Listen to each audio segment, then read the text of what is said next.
Okay, sige nga po, palakpakan nga po natin ang Panginoon. Good morning. This is our first Sunday of the month. Let me pray for you. Let's close our eyes. Sino ho dito ngayong umaga na to? You feel like you're weak? Parang may sakit ka ngayon? Pakitaas nga lang po yung kamay. Okay? Sino po dito, ang sakit mo ay hindi po physical but more on emotional? Pakitaas din po yung kamay. Sino naman po dito gusto po magpa-pray sa larangan po ng relationship o di kaya naman po sa finances? Taas din po natin yung kamay. Sino naman po dito ngayong umaga na to, parang you feel numb, wala kang pakiramdam, parang manhid ang buong yung katawan, siguro dahil sa pagod, you become desensitized sa napakaraming suffering na nawi-witness mo araw-araw sa pamilya o di kaya injustice, and then you feel nothing na dahil po dyan. Let me pray for you. Lord, today thank you because hindi man po namin maramdaman ng aming sarili sometimes. We know, Lord, that you see us, O God. And your touch, Panginoon, brings healing, brings love, warmth, value, at nagbibigay po sa amin ng encouragement na bumangon at magkaroon ng kalakasan, pag-asa, kahit, Panginoon, sa gitna ng kalungkutan, kahinaan, and even, Lord, sa kabigatan sa puso. Today, we thank you because we are alive, and we thank you because you are with us, Lord, today. Kanina sa aming pagpalakpak, pag-awit, ay batid niyo po kung ano po ang nararamdaman namin, Panginoon, pero salamat, alam namin, tinanggap niyo po ang mga pagsambang iyon, ang mga pasasalamat na iyon. Sa aming pagbibigay at pagkakaloob kanina, salamat po, Panginoon, dahil bago pa namin po ibinigay, isinuko sa inyo ang aming pong mga tithes and offering, nakita niyo na po ang aming mga pangailangan, ang aming mga kabalisahan, ang aming mga kabigatan. At salamat po, Panginoon, sa paalala na when we cast our cares upon you, you will care for us, O God. Salamat po. Madalas ang tanong po ng mundo, who cares? But our answer is, Jesus cares. Jesus bears. And Jesus hears our prayer. Salamat po today. We can be honest and true to ourselves kung sino man po ang aming, kung ano man kami, kung ano man pinagdadaanan namin ngayon. But we believe and we are praying, Lord, that our lives will never be the same again once we hear your powerful words sa aming mga buhay.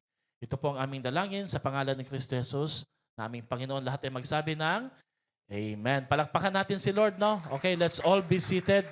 Makakaupo na po tayo. Good morning po. Kumusta po kayo? Napansin niyo po, no? Parang umiinit na po yung panahon, no? Umiinit na yung panahon. Kaya tayo po ay rehydrate at lagi pong babantayan yung ating mga kalusugan. Sino ho dito yung mataas po ang presyon lagi? No? Mataas ang presyon sa kanyang anak, asawa? Hindi po. Mataas ang kanyang blood pressure. Mag-iingat po tayo. Just like me, no? Naalala ko, ito yung month na may pinagagawa ang church doon po sa may ating pong church lot at ramdam na ramdam ko po yung init. Now, gusto ko pong i-announce to, no? Na meron po tayong joint churches dito sa Bulacan. Hindi na po magiging camp. Nag-usap kami ni Pastor Randel this week. Possibly kung hindi po ito isang araw na swimming, gathering, o di kaya sports fest naman. Sabi ko para yata mas maganda kung sports fest, no? Basketball, volleyball, badminton. Pero sabi niya dapat sa isang lugar na nandun lahat ng facilities na yon. So possibly, okay ba sa inyo mga taga-Baliwag, pupunta tayong bandang Malolos para doon tayo makikipaglaro, no? I-showcase natin yung talent natin, no? Yung mga magagaling mag-volleyball, yung pag nag-serve, umaabot sa bustos yung bola, yan. Ano pa ba? Yung mga pag nag-basketball, pag pumukol, no? Pati yung kabilang ring, tumatama, no? Natatama doon. So papakita po natin yung ating talento. Yun naman pong walang talent sa basketball o volleyball o sports, yung may talent lang pumalakpak at uminom ng tubig, magmerienda, okay na rin po iyon. No? Okay? Excited po ba kayo doon sa ating Sports Fest? Okay. At bubuo tayo ng team dito sa church natin. And then, meron din tayong youth camp. Ayan. Sino po dito ang nagpipray na Lord, sana po i-provide niyo po yung needs ko sa youth camp. Sumigaw nga po ng malakas na Amen. Ang naniniwala na God will provide para sa kanyang registration, sumigaw ng Hallelujah. Yun, Amen. Palakpakan niya po natin ang Panginoon.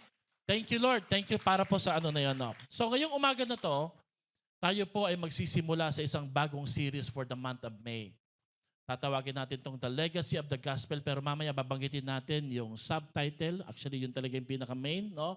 Pero babanggitin ko to maya-maya na po muna, no? Okay? Sino dito ready na mag-aaral ng salita ng Panginoon? Say amen. Okay. Meron po tayong konsepto sa Pilipino na kung tawagin po ay hiya. Okay, hindi po ito yung kabayo, no, hiya, no, hindi po ito. Yung hiya, ito yung shame, no? Sino po dito, alam mo po yung pakiramdam na mahiya o nakakahiya? Saan ba tayo madalas na nahihiya, no? Nahihiya tayo kapag ang kaharap natin medyo mataas sa atin. Nahihiya tayo sa harap ng ating crush, pero halatang halata naman, di ba? Nagbablush tayo, ano pa ba? Nahihiya tayong, naalala niyo po ng mga bata tayo, no? Pag ikaw po ang nataon, ikaw na yung nabigyan ng pagkakataon, sabi ni nanay, mangutang ka raw ng mantika doon sa tindahan. Ako, naalala niyo po yung gano'n? Ang mga mantika, yung naka-plastic pa po, yun yung tinatali, di ba? Na pagka magpiprito yung tatay, pinapainit na lang at bigla na lang pong mabubuhos po na. No? Naku, pagka gano'n na po yung konsepto, parang ibig mong lumubog sa lupa. No? Pati asukal, kape na lang sa shay. No? Ang konsepto po ng hiya or shame sa Pilipino, pareho pong may dalang maganda, pareho din may dalang hindi maganda. Maganda po in a sense na nagkakaroon tayo ng considerations kumpara sa iba na huwag kayong maingay, nakakahiya sa kapitbahay. Pero pagdating naman po sa mga dapat mong gawin, halimbawa, alam mo yung sagot, pinamimigay mo yung sagot sa mga kaklase mo kasi nahihiya ka, siya po yung nagkakaroon ng grade na honor, ikaw naman po nadi-dishonor. No, yun. Lalo na po pagdating sa pananampalataya. So, okay. Meron akong tanong sa inyo. Meron na po bang time na nadulas ka sa gitna ng daanan sa campus ninyo? No? Or have you ever done something both shameful and funny? Naalala ko po dati nung nag-aaral ako sa Maynila, sa Valenzuela, pag meron pong kailangang bilhin sa Grand Central o di kaya sa may bandang Recto, no? Sasakay po kami mula po sa Karuhatan, papunta pong Monumento o di kaya naman papuntang Recto, no? O di kaya sasakay sa LRT, no? Pinagtatawanan ako ng mga tao nasa paligid. Sabi ko, naka-uniform naman ako ng uniform namin, white na polo, tapos nakapantalon na black. Sabi ko, wala naman akong something dito sa ilong ko o kung ano man. Yung pala, tawan-tawa sila. Bakit? Kasi sa likod ko, dala-dala ko yung toothbrush ko. No? Nandito. Hindi ko po na ibaba. Sino po dito ang nakaranas na po ng ganon, na frustrating or embarrassing situation? No? So have you ever done something shameful or funny? O di kaya nakapagsalita ka dahil napabigla-bigla ka o di kaya nagulat ka, medyo pinagtawanan ka. No? Yung po yung tatawag nating hiya. But did you know, magkaiba pala yung salitang ashamed sa salitang embarrass. Have you been embarrassed in your life na minsan pa na-embarrass ka? Yung isa naman po, ikaw ba ay nakaramdam na po ng hiya? No? Ang definition po ng salitang, everybody say embarrassment. Ready, go. Medyo ito po ay light at situational. Hindi siya lifetime. Ang definition po nito, ito po ay isang temporary social discomfort caused by awkwardness, mistakes, or attention in a given situation. Ibig sabihin, hindi po siya masyadong long term. No? Halimbawa, you may feel or look like you're vulnerable. Okay, parang nung time na yun, nung nagsalita ka, parang pabigla-bigla ka, no? Bigla kang nag-sharon, no? Ng pagkain habang nasa... Mukha kang vulnerable, but you are not actually terrible, no? So, ang embarrassment does not attack your identity. No, it just says na during that moment, you look silly. Parang jahe ka. Sabihin nyo nga po sa katabi mo, jahe. Parang medyo nakakahiya ng konti pero hindi naman ito pang matagalan. Madali lang din makalibutan. No? Lahat naman nagsya-Sharon Cuneta. No? Hindi lang naman ikaw. Okay, so sino po dito nakaka-relate sa salitang embarrassment? No? Para maintindihan natin, huwag mo masyadong sisihin yung sarili mo. Huwag mo masyadong parusahan. Nagkamali ka lang pero hindi ibig sabihin nun, ikaw na yon. Pero yung salitang ashamed pala sa psychology, medyo deep at identity-based. Kung yung embarrassment ay medyo light at situational, ang ashamed o feeling shame is deep and identity-based. No, ang definition po nito, It is a painful or self-conscious emotion where the whole self feels defective or unworthy. Feeling mo parang nahusgahan ka na. Feeling mo ikaw na yon, no? Now, tingnan niyo po ang kaibahan ng salitang ashamed sa salitang embarrassment, no? Ashamed attacks your identity, not just your behavior. Doon sa embarrassment, you just feel awkward or look silly for a given moment dahil nga pabigla-bigla, padalos-dalos ka, pero hindi inaatake yung pagkatao mo. Pero doon sa concept po ng shame or ashamed, it attacks your identity, not just your behavior. At alam niyo, ang pinakamatindi ho dito na judgment, hindi lang yung judgment galing sa labas, kundi yung judgment na naglalaro sa iyong isip. And it's always in the first person, o lagi niyang sinasabi, probably or possibly, because of that situation, I am a bad or terrible person. Hindi po yung, nagkamali lang naman ako. Lahat naman nagkakamali. Pero yung feeling na shame, hindi mo makalimutan. Amen po ba doon? Sino po nakaka-relate dito? Konti lang nakaka-relate. Therefore, pag nakaramdam na po tayo ng shame, shame will make people hide. It will make you hide. Naalala niyo po, sino pong naalala niyo sa Bible ang nagtago? Adam and Eve. It's never an embarrassment or embarrassing situation. It's already a deeper feeling of shame.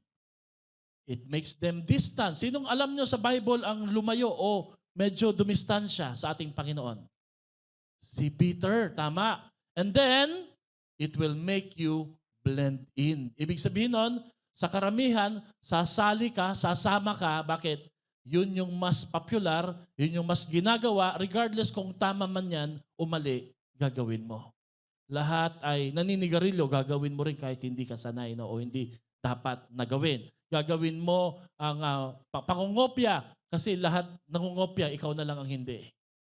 So there is a pressure. And shame will trigger social threat. Huhusgahan ka pag ikaw na lang ang gumagawa ng kakaiba at yung ginagawa ng iba ay taliwas o kabaliktaran sa'yo. And then you will experience the fear of exclusion, baka hindi ka isali, and identity protection. Ang natural tendency ng brain at ng katawan natin ay magkaroon ng defense mechanism. Kaya ang gagawin mo, kailangan mong proteksyonan yung identity o pagkatao mo. Alam niyo po kung ano mangyayari, you will experience what the amygdala o part ng brain po natin na kung saan ito po ay apat. Ano po yung apat na yan? You will flight, run, mahihiya ka. You will fight, paninindigan mo kahit nag-iisa ka na lang. Maganda po yun. Sana no? Or you will feel stuck or freeze. Parang matutulala ka. Ito yung mga natotraumatize. Pag nabully sa school, hoy, pag nabully kayo, huwag kayo mahiyang magsabi ha. We're here to help you know. And then, o di kaya, may pang-apat, you will fall into a state called fawn. Ibig sabihin nun, ipiplease mo na lang sila para wala na lang gulo. Para hindi ka na lang mapahiya. Gagawin mo ngayon kung ano ang gusto nila. Ang tawag po dito ay trauma response. Trauma response. Tingnan po natin yung picture na yan.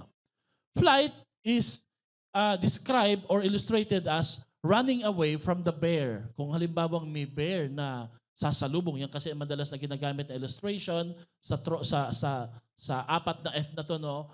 Ang fight naman, lalabanan mo yung bear, no? Ano ngayon? Kung mali yung, kung hindi tama yung ginagawa ko, pero tama naman kay Lord, no? Yung freeze naman, you will play dead. Yan, stack up, no? Yung fawn naman, aaliwin ko yung bear kahit na masama ito, kahit kakainin ako na ito mamaya, patatawanin ko ng patatawanin. Now, how does fighting look like? No, tingnan nyo ito maigi ha, kasi ito yung madalas na ginagawa natin. So yung nga po tayo dito sa electric pan. No? Ito yung madalas na ginagawa natin kapag meron po tayong challenges na kinakaharap or shameful situation. No? Ang fight may look like you are angry, rage, physical, verbal aggression, no? Grinding of teeth, no? Parang, and then crying in anger. Yung flight naman, ang itsura po nito, you run away, you flee, restless, over-exercising, nakalagay po dyan. Yung freeze naman, You hold breath, no? Humihinga ka ng mabilis. You feel numb. And then yung phone naman, you resort to people pleasing. Now, Pastor, ano po ba ang connect, no? Ang hiya or shame mula po sa Filipino concept, dinala natin sa psychological concept, dalhin natin ngayon sa social concept, saka spiritual. Anong nangyayari kapag nalalagay ka sa isang sitwasyon na nakakahiya and you try to protect your identity para hindi ka mapahiya? And then pipili ka ngayon kung anong option mo. Fight ba ako? Magpa-flight? Magfi-freeze? Or magpo-phone? Now, according to sociologists, at ito po ay totoo sa spirituality, ang gagawin mo ito, 4. Number 1, you will choose a stronger association. This is why may mga tao, kahit alam nilang delikado, matindi yung hazing, sasali sila ng fraternity. Why? Because they believe na the stronger pack can protect them. And it becomes their identity. At hindi sila sasama sa maliit na grupo, no? Pipiliin nila yung church, no? Kailangan yung medyo matindi, yung malaki. Bakit? Api na nga ako di ba? Mahirap na nga ako Dapat man lang minsan medyo gumanda-ganda yung image ko pagdating sa iba. Yan, no? We choose association or affiliation. I will join the safe, strong crowd kahit hindi tama. Pangalawa, according to sociologists, you will start to lessen your conviction. Unti-unti yung dati mong pinaniniwalaan na tama, bigla ho siyang magtatanong ngayon sa sarili mo at sasabihin niya, baka naman hindi naman talaga ganun ka-importante yon. Yung dating ginagawa ko na tama, baka naman pwedeng ma-adjust ng konti yun. No? Anyway, si Lord, nakakaintindi naman, nakakaunawa. Pwede naman magpa-absent, di ba? Pwede namang hindi magbigay, pwede namang hindi sumunod, pwede namang hindi mag-share ng gospel. Choosing a stronger association will weaken actually your conviction. It does not make you strong. It does not make you strong. Why? Kasi ikaw pa lang malakas na sa loob Nangihiram ka ngayon ng lakas galing sa iba. Why? Kasi ang pinagmumulan po ng decision na yon, yung konsepto ng kahihiyan. And then, you will hold now tingnan nyo po ang pagkakasunod-sunod a neutral position. Sasabihin mo, wala naman talaga akong kinakampihan Ako po'y Kristiyano pa rin naman, pero tanggap ko kung ano man yung paniniwala ng iba, hindi natin dapat husgahan. Tama naman po yun. Pero hindi po ibig sabihin nun, hindi ka maninindigan kung ano yung tama. Amen? Naalala niyo po ba yung kwento ng isang paniki? Kapag may labanan po ang mga ibon, sumasali po siya doon. Kapag may labanan po yung mga hayop na naglalakad, gumagapang sa baba, sumasali din po siya doon. Wala siyang paninindigan hanggang dumating po yung time, nagtagpo po yung magkabilang panig, nasa gitna po siya. Siya po ang ginulpi at sinaktan. Bakit? Kasi wala siyang paninindigan. Ito ho yung mga taong paniki na laging nagtatanong ng, ba't ako? Sabi mo nga sa tabi mo, ba't ako? Ba't ako? Bakit? Bakit ko gagawin yan? No? Walang paninindigan. Ano po tawag dyan? Mapanghing paniki. Number 4, as a result, hindi mo na ngayon kilala kung sino ka. Utusan ka, pinasusunod ka ng grupo, pupunta ka dito. Dahil hindi mo alam kung ano yung tamang pinaninindigan mo, you start to lose your true identity. Amen? Especially nowadays, very popular po ito na problema.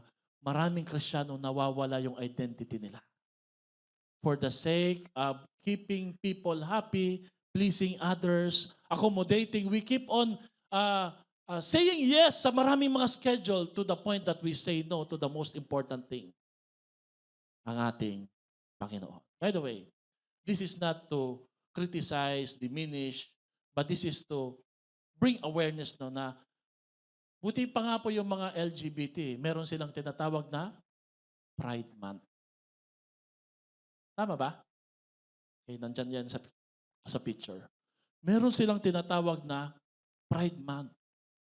But did you know, ang negative naman po dito, this is my opinion, okay? This is my opinion, Especially po yung mga practicing na alam nating immoral, but we respect them, okay, as a person. Pero yung acts or yung exercises, we don't agree with them.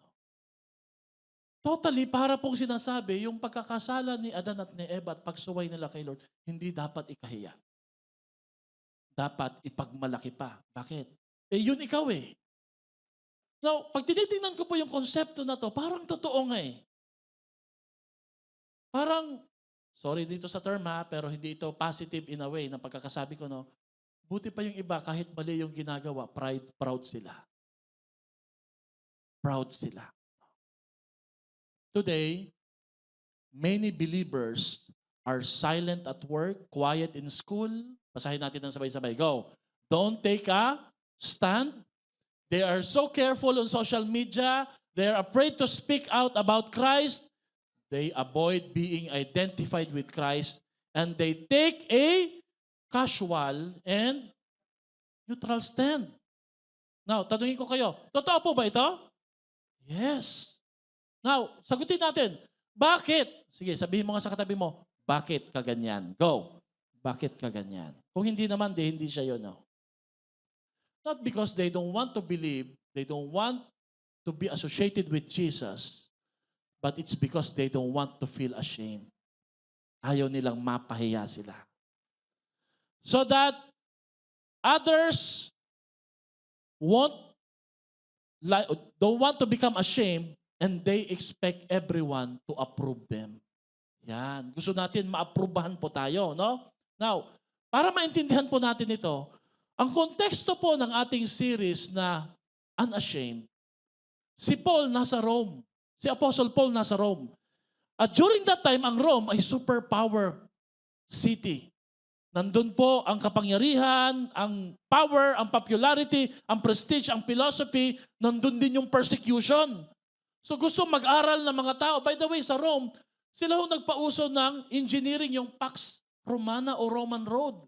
Sila nakaisip na dapat hindi tayo naglalakad sa putik, maglagay tayo ng kalsada.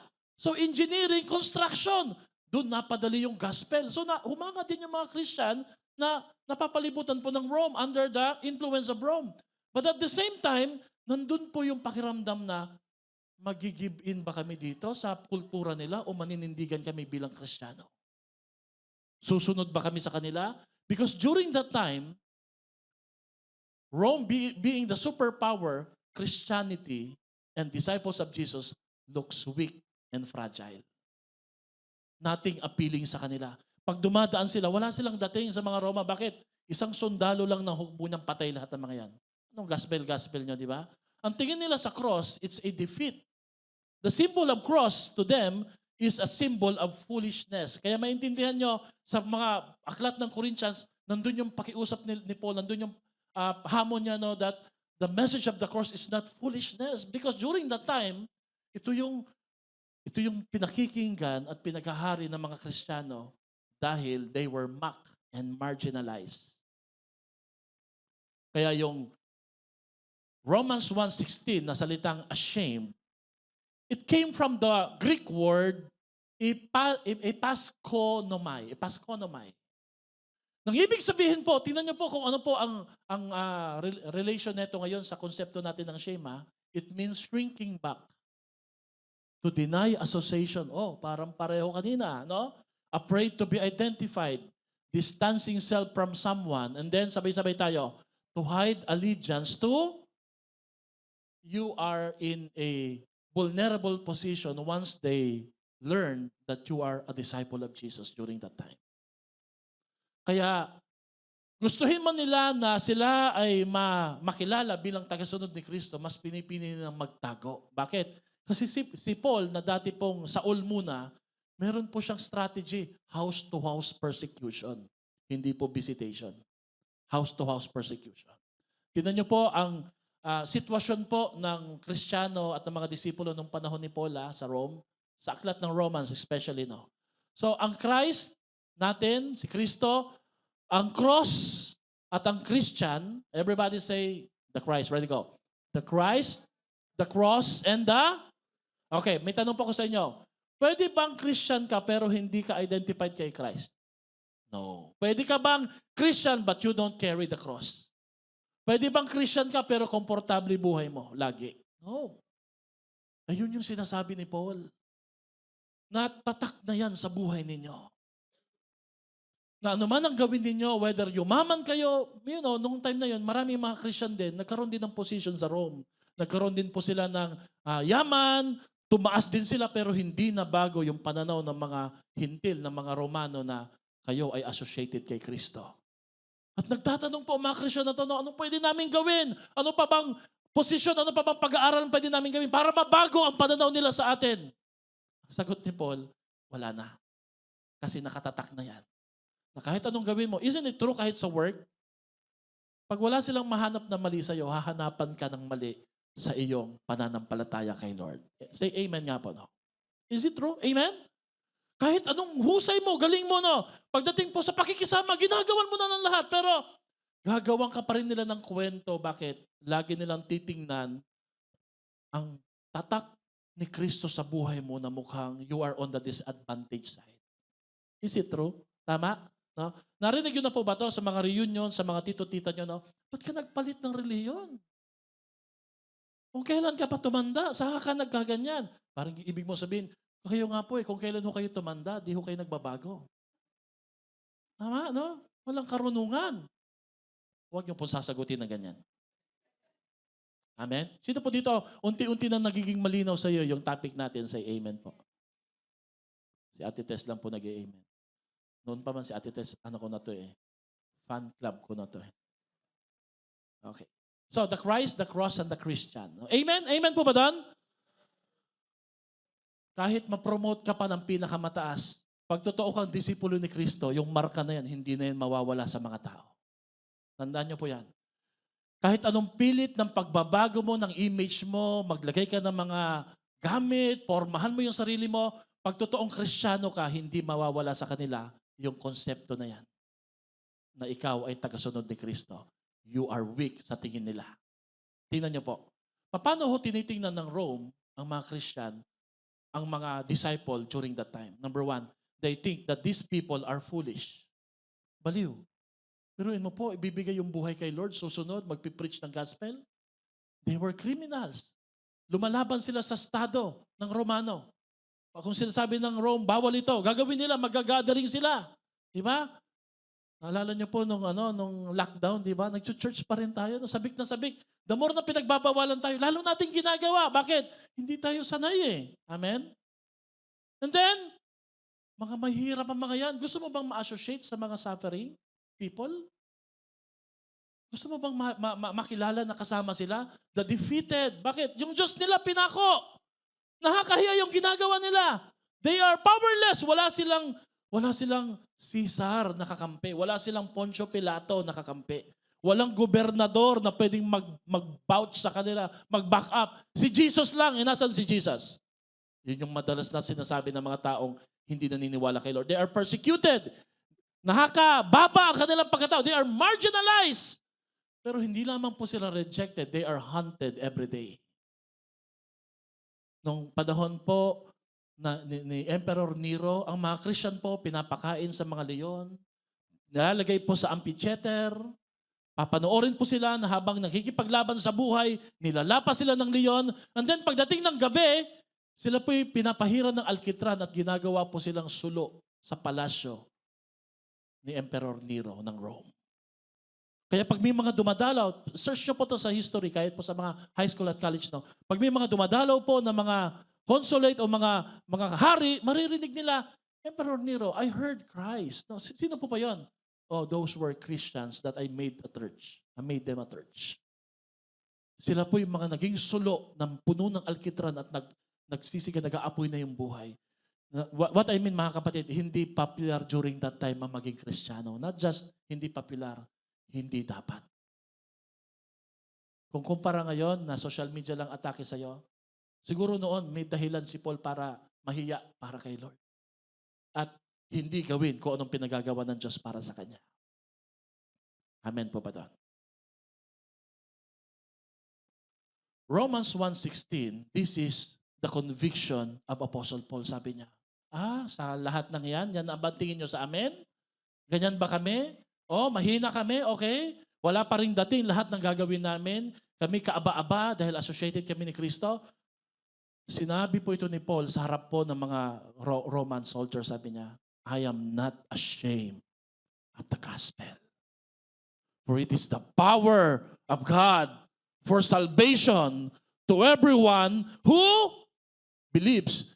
In this verse, Paul defined a new definition of power. Power is not a position. Power is not prestige. Power is not sitting on a throne. Power is who you are in Christ Jesus.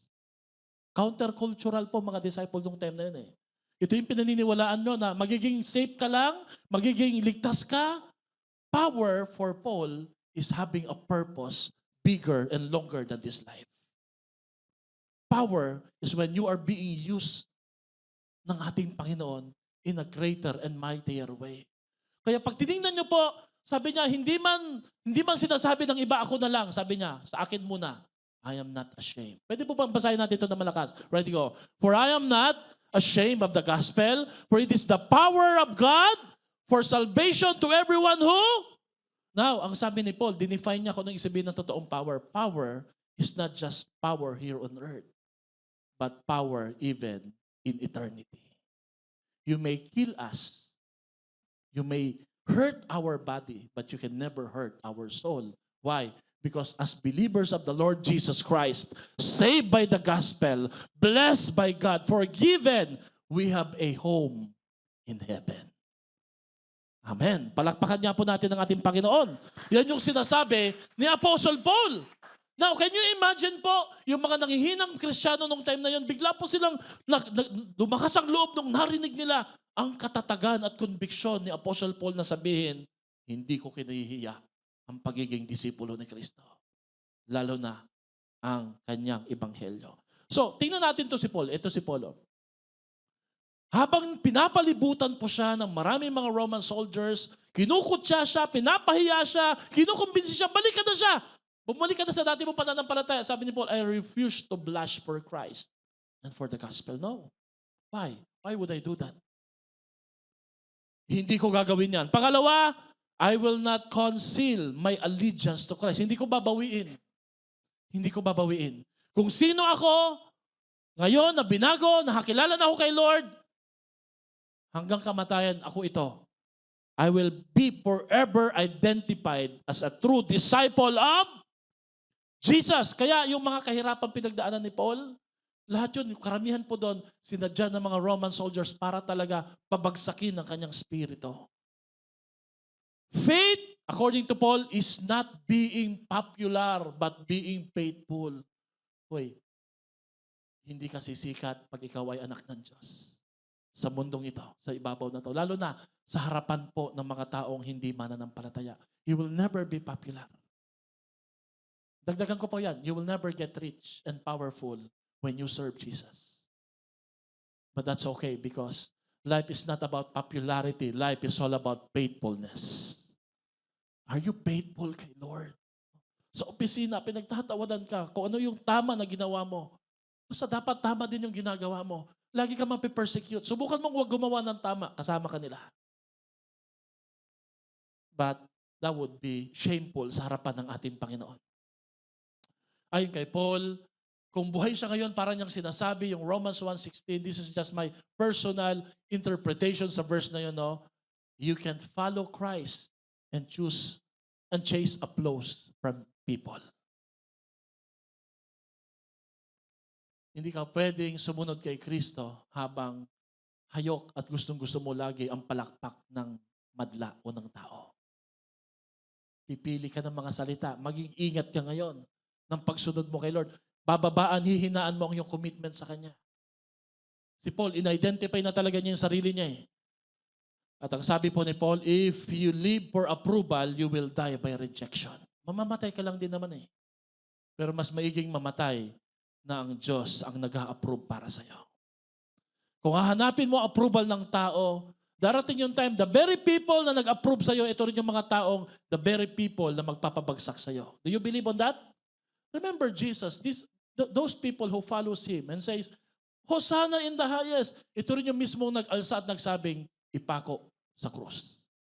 Maniwala ka kapatid, pag ang lakas mo, ang confidence mo, ang significance mo nakasandal po sa tao, itong mga tao na to na sinasandalan mo, ito rin yung mga taong magpapako sa iyo. Minsan po may nagsabi sa akin, Pastor, what do you do when people compliment you? Sabi ko, I brush them off. I listen to it, I brush them off. Why, Pastor? Because sometimes today they are complimenting you, tomorrow they will crucify you. Kung meron mang dalawang bagay na dapat bingi tayo sa kritisismo nila dahil sa ating pagsunod kay Kristo. Pangalawa, bingi tayo dapat sa compliment nila. Dahil ang papuri dapat hindi sa atin, sa Diyos lagi ang parangal at papuri sa ating buhay na Diyos at Panginoon. The cross may look like a loss. Pero sabi ni Paul, we will see. And you will learn, you will know that the cross is our finest victory. Kinahihiyan nyo kami, ang bansag nyo sa amin, mga panatiko, mga disipulo, ang itsura namin para kaming mga nakapako kasama ni Kristo. Yun yung Galatians 2:20, di ba? Ako'y kasamang naipako na kay Lord. Sige, kung gano'n ang tingin nyo sa cross, sabi niya, but we will see na ang cross na to, hindi ito larawan ng pagkatalo, ito yung larawan ng pagtatagumpay. When you associate your life to the cross, when you bear witness with Jesus' suffering, not just His salvation, you are on the winning side, not on the losing side. Amen? Sino ho dito, handa kang lumakad kasama ni Kristo kahit pagtawanan, mapahiya ka, mahirapan ka, pero dahil alam mo, ang cross ay tagumpay ng ating Panginoon, papasanin, bubuhatin, mabubuhay ka para dito. Sumigaw nga po ng amen. So the question is this. Can you truly follow Jesus and call yourself a disciple if you refuse to be identified and you will experience embarrassment, rejection, or shame? Pwede po ba yung sumunod kay Lord na hindi ka mapapahiya? Na hindi ka matatag, ma-stereotype, malalagay sa kahihiyan o rejection? No? Is it possible to follow Jesus privately? Yung medyo sapat lang, tahimik lang, while avoiding the public risk of being known as His disciple. Naalala ko po dati, pag may nag-invite sa akin, Pastor, speak po kayo dito. Salamat po, Pastor. Ha? Sige po. Kaya lang, Pastor, mag-iingat po kayo ng salita kasi po, hindi po mga ano yan kagaya natin. Sabi ko, huwag nyo na lang po ko imbitahan because I will speak what I want to speak, what God wants me to speak. Right? You don't sugarcoat the gospel just to make it taste better sa panlasa ng tao. Like for example, sin. Pwede mo bang pababawan yung sin? Hindi, kasi sin is sin. Right? Ang mali, mali. Hindi mo pwedeng itama yung mali. And anong ginagawa ng society ngayon? Ang mali, sige, mali nga yan, pero kita mo naman, tanggapin mo, di ba? Ano madalas nila sinasabi? Oy, I believe in a God who does not condemn, who loves. Oy, did you know that at first we're already condemned? Pag di ka nanampalataya kay Lord, pag di mo binigay ang buhay mo sa Panginoon, sa tama, sabi po sa John chapter 3, before that verse 16, we are already condemned already. Or 17 ata yan. Everybody say, and ashamed. Tingnan natin yung picture na to. Ready, go! Malakas pa po. Ready, go! Isa pa, malakas. Anong napansin niyo po sa salitang unashamed? Sa loob po ng salitang unashamed, nandun ka, ikaw, me.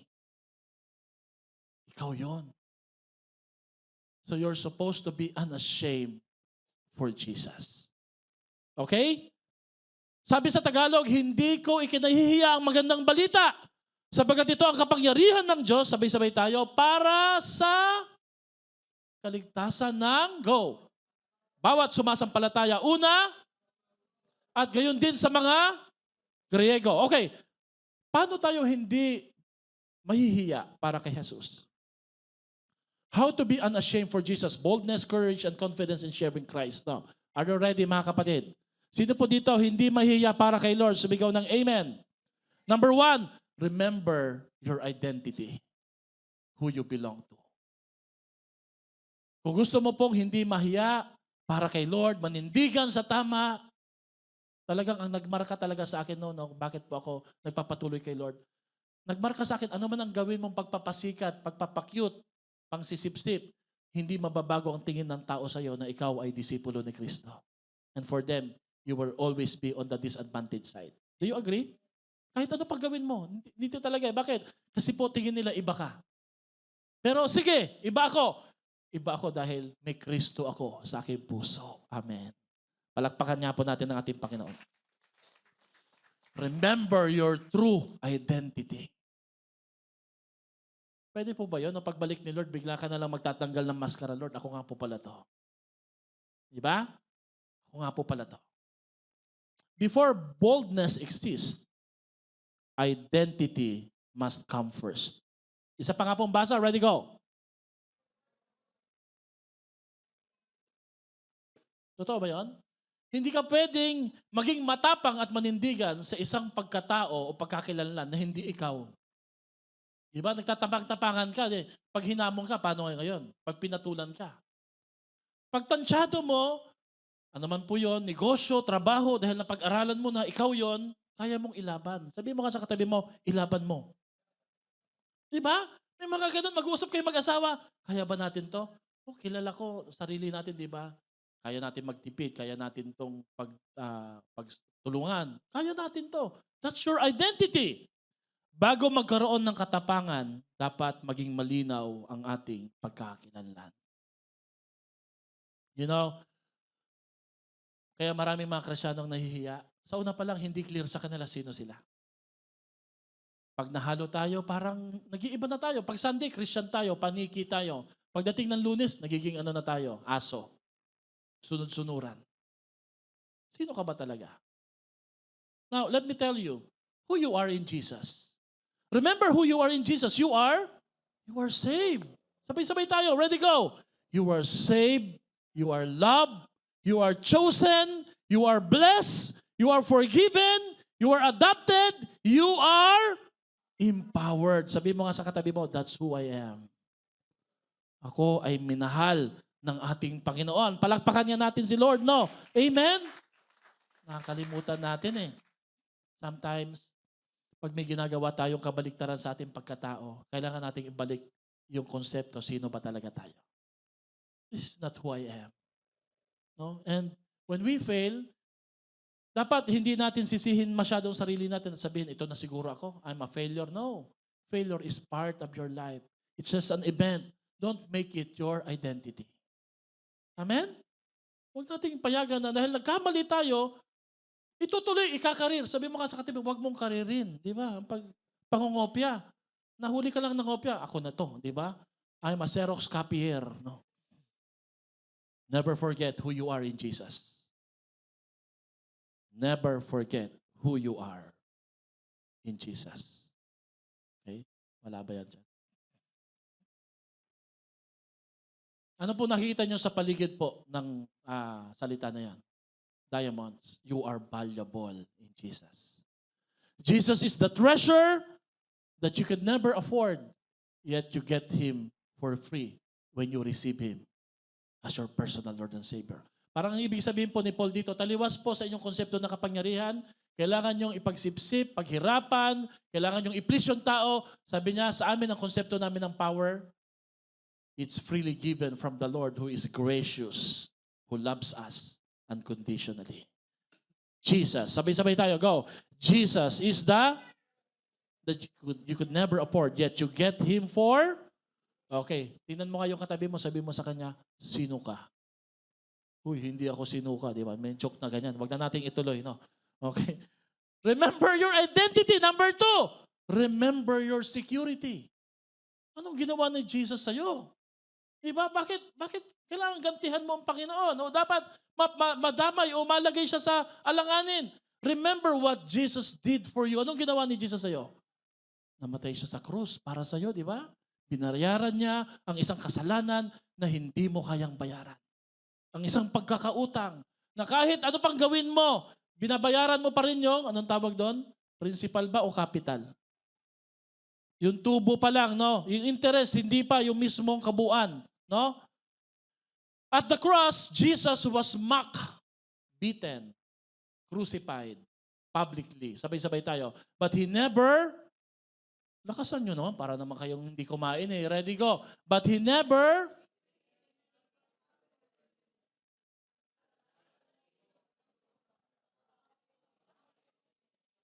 nilakasan nyo nga, di naman kayo sabay-sabay. Sabay-sabay din. Okay. Ayan, natatawa na tuloy si Ate Tess sa inyo talaga, no? So, paano mo ikakahiya ang Diyos sa madla kung itong Diyos na to na nag-iisa sa krus, hindi ka pinahiya, pinaglaban ka. Mga girls, kung may nanliligaw sa inyo, dapat ang pag-iisipan mo, handa ka bang ipagtanggol talaga nito? Yung malatanggol talaga, hindi lang yung itsura pati yung puso. Handa ka ba talagang ipaglaban nito? Grabe si Jesus, no? Nag-iisa sa krus, pero di baling nag-iisa, ikaw yung pinakamahalaga para sa Kanya. Amen? Paano mo siya ipakahiya sa maraming tao? Hindi ka niya pinahiya o hindi ka iniwan ng ating Panginoon. Jesus carried your cross openly. So the challenge is carry His name boldly. Huwag mong ikahiya kung Christian ka. No? Ano ka nga uli? Ano ka nga disipulo po ni Kristo? Tagasunod. I am a member of Zion Christian Fellowship. Baliwag. Si Dietrich Bonhoeffer nakaranas ng persecution. Nung time ni Hitler, kung hindi po ihihiwalay sila sa kanilang mga asawa, papatayin po, tatanggalin yung wedding ring, symbolizing wala ka nang babalikan, just to crush their spirit, no? And then pag hindi nag-work yun, ito-torture sila, huhubaran sila para talagang makita kung naninindigan pa rin kayo kay Lord, tingnan nyo, wala na kayong natira sa inyo. Nasaan si Jesus? Paano kayo ipagtatanggol nito? Hubad na kayo! And then pag hindi pa rin nakuha, paglalakarin po sila sa isang gitna na daanan na maraming mga tao para talaga pahiyain sila. At naranasan po yun ni Dietrich Bonhoeffer. Apakan nyo lang yung cross. Sabihin nyo lang na hindi na kayo naniniwala kay Lord. Hindi na kayo papatayin ni Hitler. But did you know, on 1945, before he was executed, Dietrich Bonhoeffer said, salvation is free, but discipleship is going to cost you everything. Binabayaran ko ang pagiging tagasunod ni Kristo ngayon at handa kong bayaran ito. Namatay po siya. But later on, siya po ang kakasangkapanin ng Panginoon para mag-alsa ang marami pong mga Hudyo at marami pong mga galit kay Hitler para labanan po ang rehimeng Hitler. At ipagpatuloy po ang pagiging mananampalataya at tagasunod ni Kristo. Faith in Jesus is not a private belief only. Baka iniisip niyo po na saan nagpipray na ako? Tahimik dito sa meron niya akong kakilala pag nagpipray po sa restaurant, sa food court, no? Sino po dito minsan, punta ka sa SM, may food court, di ba? Pipray, hinuhulog niya yung kutsara niya. Pagka hulog, habang dinadampot, Lord, thank you for this food. In Jesus' name we pray. Amen. Nahihiya. Nahihiya, no? Sabi mo nga sa katabi mo, huwag kang mahiya. Di ba? Yung iba naman po, hindi nahihiya, hindi talaga nagpipray. Lantak na kagad, kain na kagad, no? Sabi mo nga sa katabi mo, mahiya ka naman. Yung isa, wag mahiya. Ito naman, mahiya ka naman. Grabe ka, di ba? Discipleship will always cost reputation before it brings. Tandaan nyo, ito po yung nakita ko na ginagawa nila. Pag nanindigan ka kay Lord ngayon sa mahirap na panahon, darating yung time, itataas ka niya. At walang tao ang pwedeng kumontra o magpabagsak sa iyo. Bakit? Makikita nila, tinataas ka ni Lord sa gitna nila. You will be promoted, you will be blessed, you will be highly valued. Why? Because you stood for what is right. You stood for Jesus. Amen? Remember your identity. Remember your security. Number 2, remember there will always be an enemy. Laging may kalaban. Di ba? Remember that opposition will always come. Hindi po pwedeng relax ka lang. Sino dito nananampalataya kay Jesus? Say amen. Sino dito associated ka as a disciple of Jesus? Say amen. Si Jesus po ba walang kalaban? Meron. Sino kalaban ni Jesus? Satan. Sabi nila, alam mo, magkalaban talaga dapat dyan. Si Jesus saka si Satan. Kaninong panig ka? Hey, walang match si Satan kay Jesus. Diba may kanta, no? He has no rival. He has no equal because His name is above every. So hindi nakakahiya na ma-associate kay Jesus. Bakit? You are on the winning side. Amen. Palakpakan natin ang ating Panginoon. Ba't ka nahihiya? Di ba? But the people and society will always make you realize that following Jesus, you will be on the disadvantaged side and don't listen to them. Remember that opposition will always come. Amen? Sabihin mo nga sa katabi mo, may kaaway. Some believers become ashamed because they expect everyone to approve of them. Gusto nila, kailangan aprobado tayo lahat. Kaya takot tayo magsalita ng dapat at mag-suggest. No? But we can still speak the truth in gentle manner. Pero truth pa rin siya. Di ba? Amen? Ano pong katangian ng truth? It will hurt, but it will set people free. Amen ba? Meron nga nagtanong na isang babae, tinanong niya yung kanyang friend, Friend, am I pretty or am I ugly? Christian siya, hindi siya gusto magsinungaling. Sabi niya, ano kayong sasabihin ko dito Alam mo, friend, you're pretty ugly. Honest naman siya. Hindi niya sinabing pangit na pangit ka, but you are pretty ugly. No? So tell the truth even though it will hurt. Amen? Jesus warned that rejection, criticism, and misunderstanding will surely come. Darating talaga yan. Darating may opposition. Malalaman mo na ikaw ay totoong Kristiyano pag may nag-o-oppose sa'yo, hindi po sa mali dun sa tama na ginagawa mo. Ay magtaka naman po kayo, pag tama ginagawa mo, wala pong nag-o-oppose. Kahit po yung diablo o kaaway, babatuhin ka. Amen? At sabi nga po ni Paul, faith is not popularity. You cannot follow Christ and chase applause. Sinabi ko na po yun kanina. Because if you live for approval, you will die by rejection. No? Iniisip mo, ako ay mabibless, ako ay mapopromote, ako ay aangat pag sumang-ayon ako sa gusto nila. No. No. Aim for the applause of heaven at makikita mo ang pagkilos ng Diyos sa iyong buhay. Amen? Number 3, practice small, courageous activity. Alam niyo, ang pampatapang at para hindi tayo nahihiya, ay dapat meron na tayong sinisimulang gawin paunti-unti. Ang pag-share ng gospel, it must be a lifestyle. Pag di mo na ginagawa yun, mahihiya ka na. Kakalawangin ka. Hindi mo na magagawa yung dating confident ka. Bakit? Kasi kailangan siya ng practice. Sabihin mo nga sa katabi mo, practice makes perfect. So simulan mo maging courageous, no? Kung dati ang cell leader mo lang nag-i-invite, ikaw naman mag-i-invite, no? Ako dati, binibigla, kaya ganito po ako binibigla po ako dagi ng pastor ko La-drive. Saan po tayo pupunta? Burol, Albert. Okay po. Ako, sabi, huwag kang matutulog masyado. Bakit po? Para wala ko kayong kausap? Hindi. Ikaw mag-speak doon. Ako pala mag-speak, no? So, maghahanda ka ngayon, di ba? Pero dahil ready na, bakit? Ang disciple laging ready. Gagawin mo kung anong dapat. Hindi dahil sinasabihan ka ng paulit-ulit. Amen? Sino dito nag-gym? Taas nga pong kamay. Yung nag-gym. Yung pag nag-gym ka, 10% gym, 90% picture taking.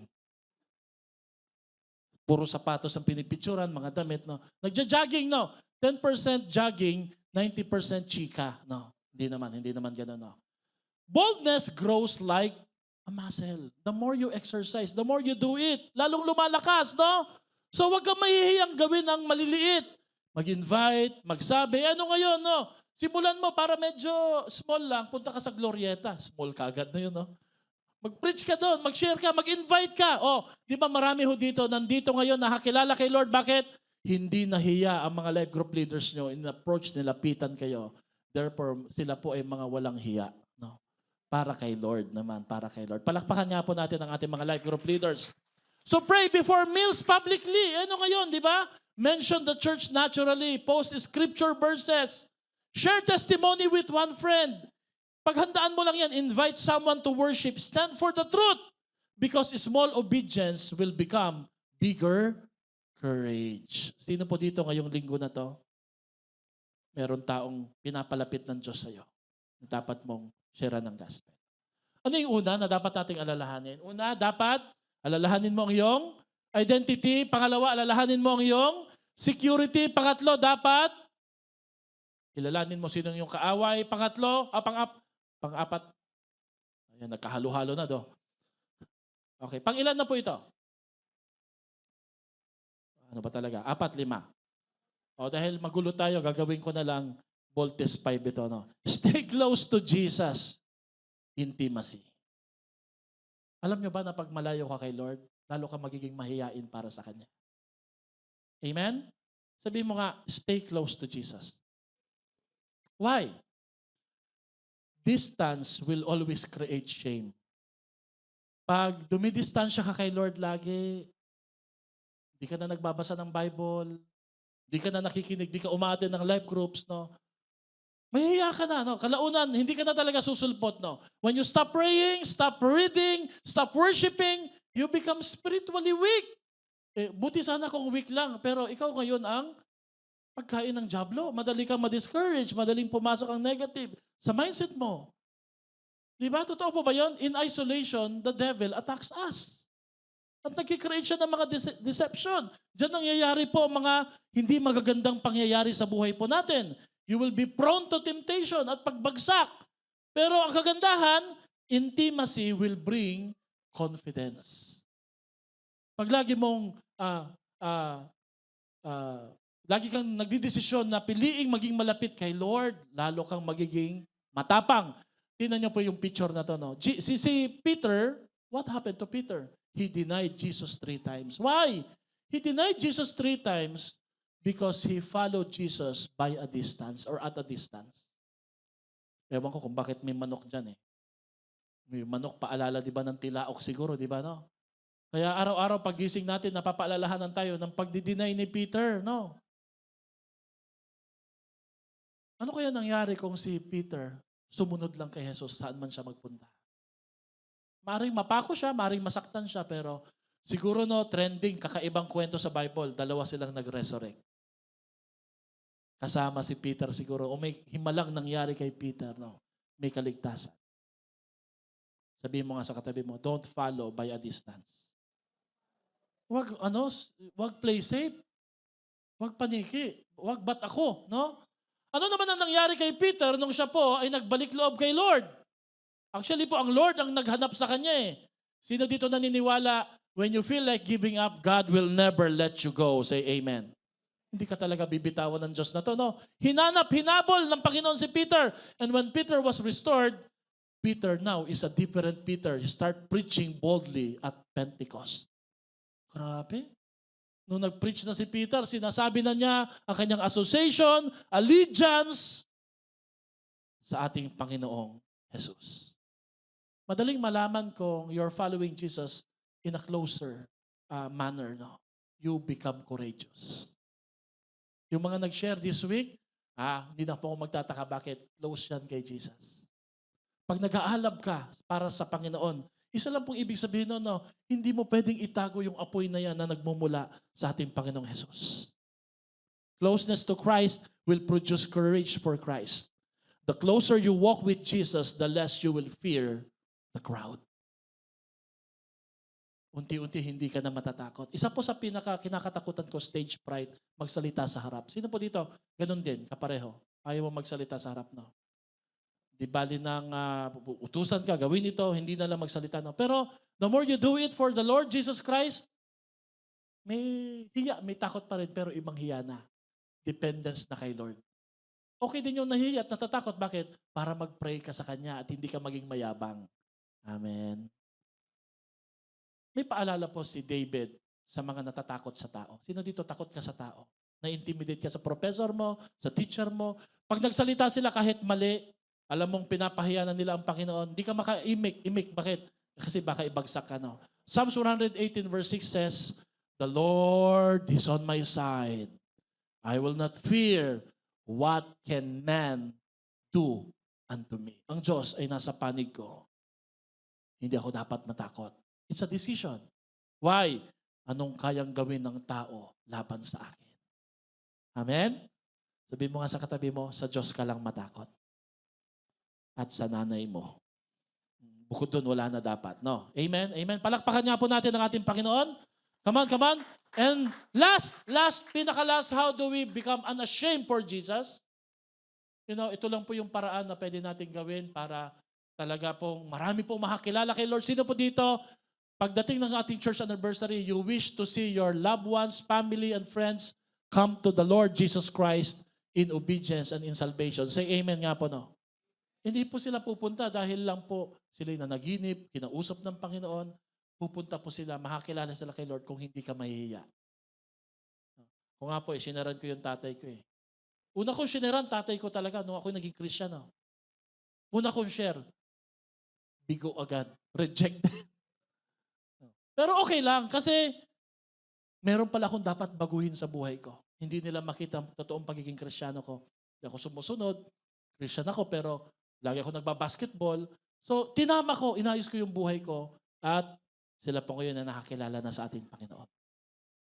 And that leads me to the last point. How to be unashamed for Jesus? Focus on eternity, not on now. Isipin niyo mga kapatid, ikaw ba'y mabubuhay ng matagal? At itong mga tao ba na to na yung pinaglilingkuran, niluluhuran, niyuyukuran, sila po ba'y mga immortal? Sila po ba'y pangmatagalan? Yung pinapalakpakan mo na matataas na bahay, mayayaman, even yung mga nasa gobyerno na nangungurakot, sila ba'y mabubuhay na pang walang hanggan? Hindi. Lagi niyo itong tatandaan, no? The greatest gift that God gave us is eternity. Hindi tayo pang dito sa lupa. May nilaan ng Diyos na langit para sa bawat isa sa atin. Kaya dapat, huwag mong isipin ang mga opinyon ng ibang tao. Amen? Pero minsan di natin maiwasan, no? Madalas tayo nakikinig sa opinyon ng iba kahit hindi sila nagsasalita. Nakatingin kagad tayo sa kanila, di ba? May gagawin tayo. Magsasabi tayo ngayon ng kung ano man, no? Maglalagay tayo ng post, no? Titingnan kagad natin sa tabi natin. Wala naman wala akong sinasabi yan. Tatanggalin ko na lang, di ba? Kasi nga, nakatingin tayo. Parang yung kwento ito. Dalawang mag-asawa. Sumakay po sa kanilang kabayo. Sabi po ng mga tao, kawawa naman yung hayop na to. Sinakyan ng dalawang malalaking tao. Anong ginawa po ng lalaki?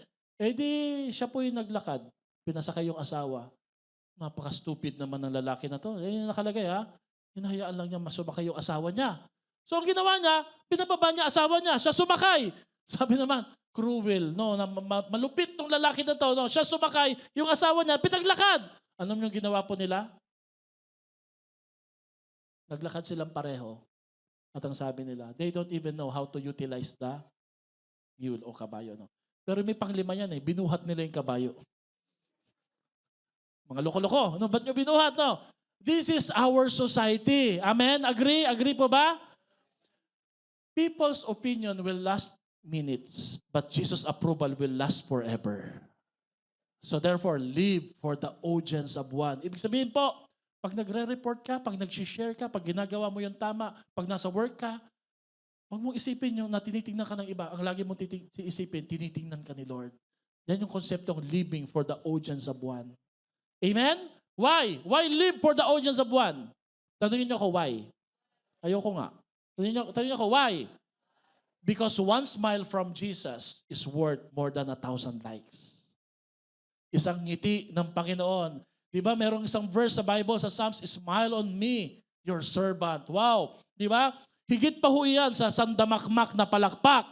Kaya nga po, ang sabi ni Lord sa Luke 9 verse 26, sabay-sabay, whoever is ashamed, go. Basa.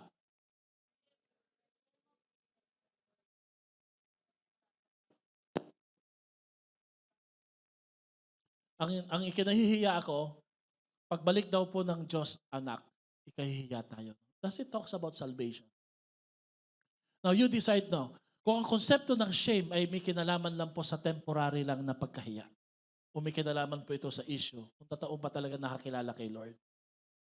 Totoo ba talaga siyang naninindigan? No? Tingnan niyo po yung I'd like to focus lang po dito saglit ha. Notice the contrast. Sabi po ni Lord, now, kung mahihiya sa akin ngayon, today's generation concerned about now. Kung ano po yung dapat, nakakahiya. No? Kaya kahit walang pera, sige, bili, mangungutang. Sige, gagastos. Bakit? Ngayon, ang mahalaga eh. Pero sabi ni Jesus, if you deny Christ just to fit in, avoid criticism, protect reputation, or gain approval or position, kawawa ka. Because now brings hidden pressure. Do you believe on that? Yung ngayon, yung sikat ngayon, hindi na sikat bukas. Kaya huwag kayong makipaghabulan. Di po ba no? Silent faith is invisible faith. Your public loyalty now determines his public acknowledgement then. Ibig sabihin po noon, no, ang pagpapahayag mo ng katapatan ngayon ay isang determinant o magpapahayag, magpapatunay na ikaw kikilalanin din ng Diyos. Patunay na ikaw ay totoong tagasunod ni Kristo. Bakit? Mahilig tayo sa comfort eh. But temporary comfort is not worth eternal regret.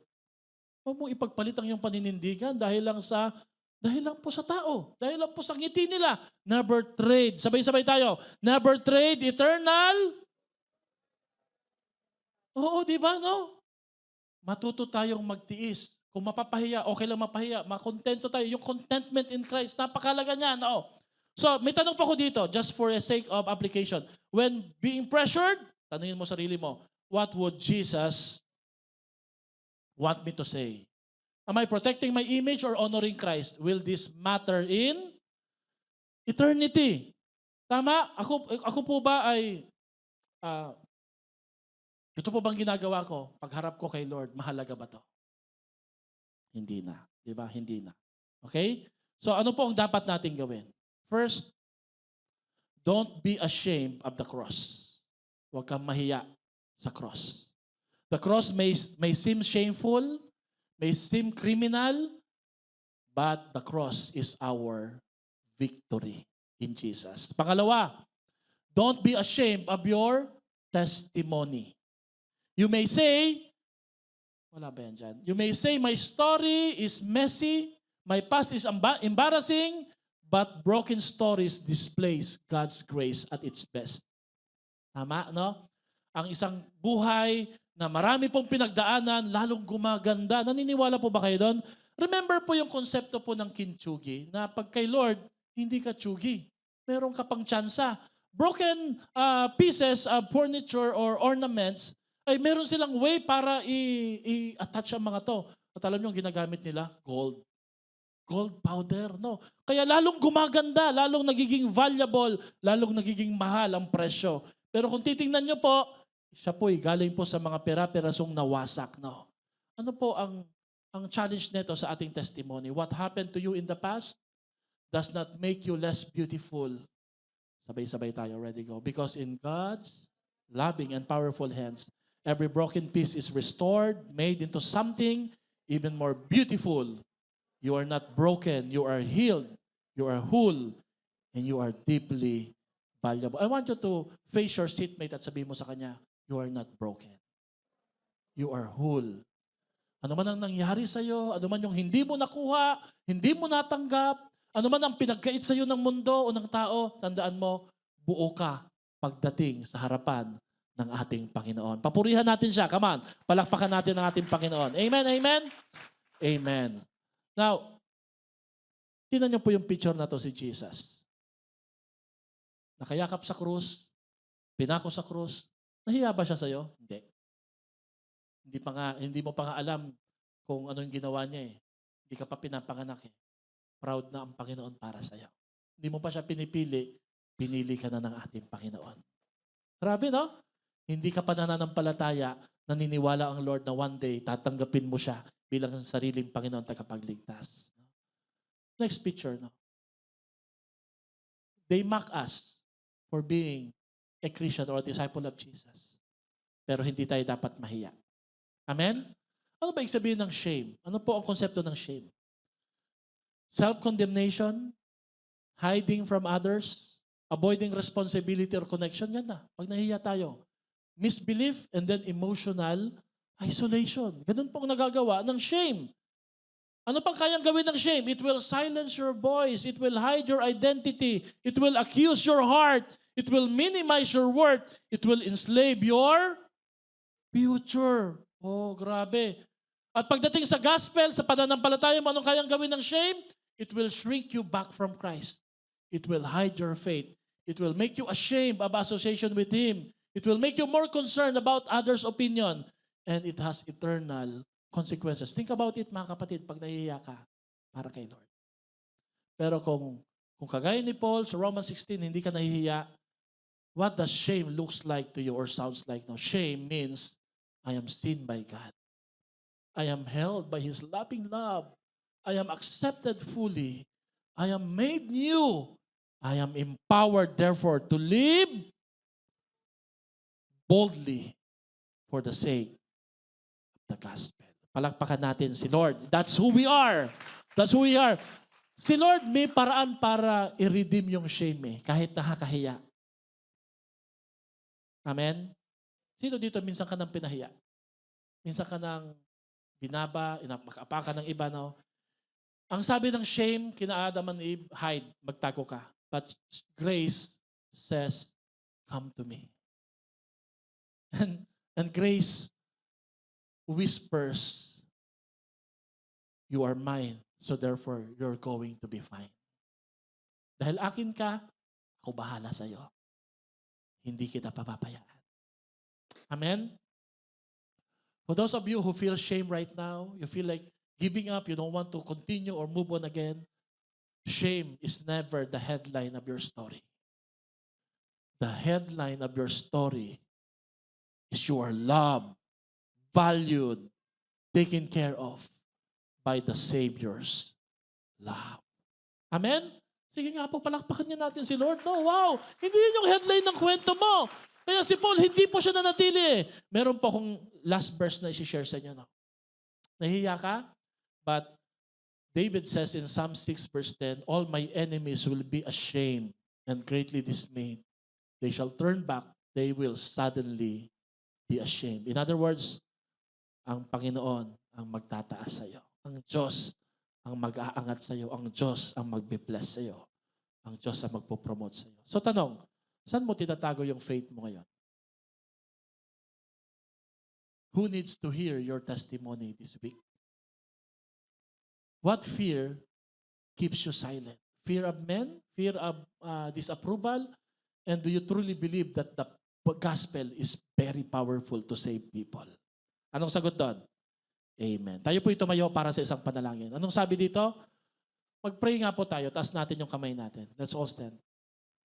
Lord, forgive me. Sabay-sabay tayo. Ready, go. Lord, forgive me for hiding you.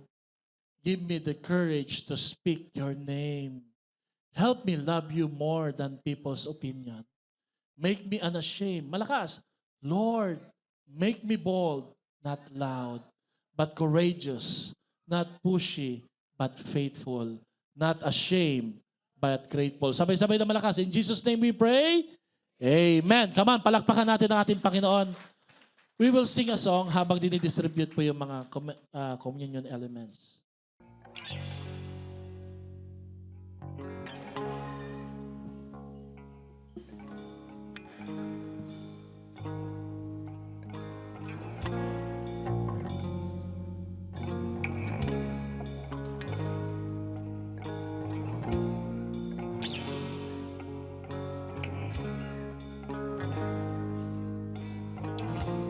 Love unfailing, overtaking my heart.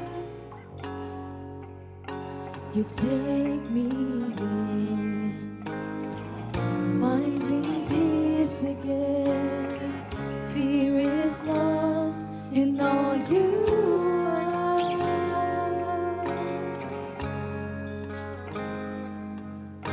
And I will give the world to tell your story. Yes, Lord Jesus. 'Cause I know that you've called me. I know that Itaas you've natin ang mga called boses sa me. Panginoon. I've lost myself. I've lost myself for good within your promise. Now I won't hide it. I won't hide it. Come on, let's sing. Jesus, I believe in you, and I would go to the ends of the earth, to the ends of the earth. For you alone are the Son of God, and all the world will see that you are God, that you are God. Jesus, I believe in you, and I would go to the ends of the earth, to the ends of the earth. For you alone are the Son of God, and all the world will see